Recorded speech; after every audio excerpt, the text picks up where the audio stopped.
how a humanitarian decision became the most dangerous move of President Traoré's career.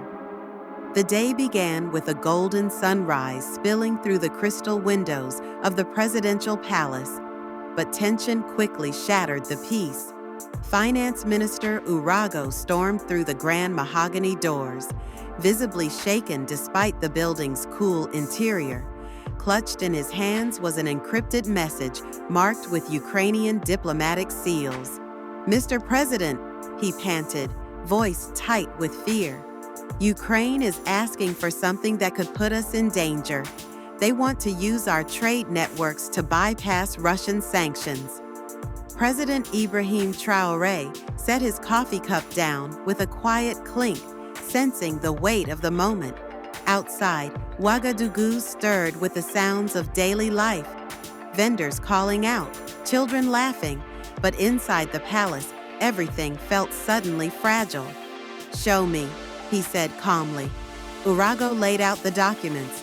They revealed Ukraine's request to route millions of dollars worth of agricultural exports, grain, corn, sunflower oil, through Burkina Faso's ports.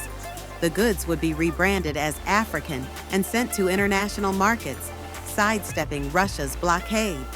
General Ouagadougou, standing by the window, voiced immediate concern. "Mr. President, this will make us a target. Assisting Ukraine like this places us squarely in a geopolitical conflict." Traoré looked thoughtful. "And what about the people who rely on this food?" he asked. "Millions could suffer." Urago nodded reluctantly. "It's true. Ukraine's economy is hanging by a thread. This might be their only way to bring in essential foreign income." Though it appeared to be a humanitarian favor, the request masked something much more complex. "Set up a video call with President Zelensky this afternoon," Traoré instructed. His advisors looked alarmed. "If Ukraine truly needs our help to survive, we must consider it, despite the risk." During the video call, President Zelensky, speaking from a bunker in war-torn Kyiv, pleaded his case.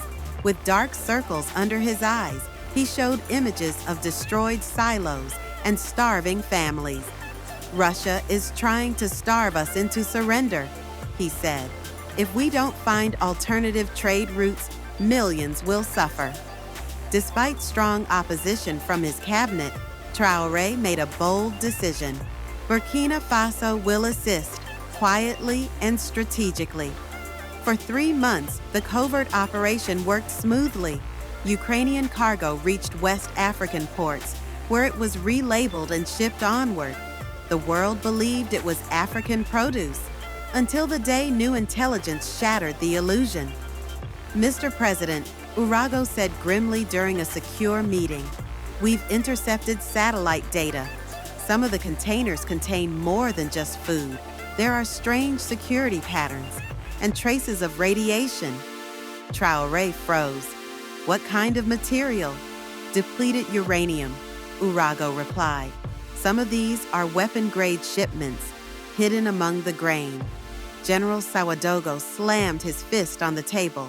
"They've been smuggling weapons through our territory without our knowledge."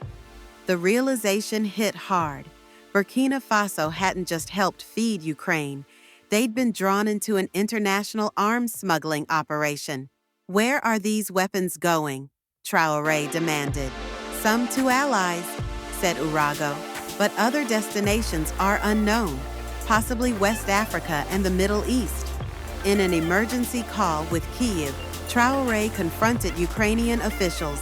"You came to us asking for help to feed your people," he said sharply. "Instead, you used our ports for weapon transfers without our consent." Zelensky looked cornered. These were defensive materials to help partners under threat. "Depleted uranium shells aren't humanitarian," Traoré snapped, "and smuggling them through our nation puts us in grave danger." Then came Traoré's shocking move. He ordered all Ukrainian shipments stopped immediately. The ports were sealed, suspicious cargo quarantined, and Kyiv was told to provide a full explanation. Russia responded with brutal efficiency. They released detailed intel to the global media, portraying Burkina Faso as a willing accomplice of NATO. Economic pressure mounted. Regional allies questioned the country's neutrality. Russian-backed militias began stirring. But instead of backing down, Traoré turned the moment into a turning point for the continent. He convened an emergency summit of the African Union. This crisis shows how easily Africa is manipulated by outside powers, he said before a packed hall of African leaders. We must take control of our own role in global affairs. The result was historic.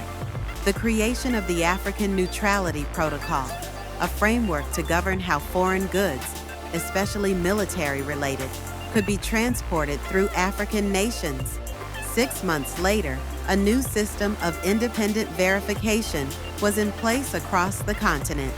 A doctrine of active neutrality was born, helping those in need without becoming pawns in others' conflicts. A year later, speaking at the United Nations, President Traoré reflected, "We saw starving children and broken cities. We acted with compassion, but we learned that no action is isolated. Every humanitarian gesture today has geopolitical consequences." Looking out across the UN floor, he added, "African nations will always support peace and freedom, but we will do so as equals, not as tools in someone else's war." The applause that followed wasn't just from Africa, but from small nations around the world that saw their own struggles in Traoré's story. The operation may have failed, but it sparked a new era in African diplomacy, an awakening that shielded a continent from being drawn into a war it never chose.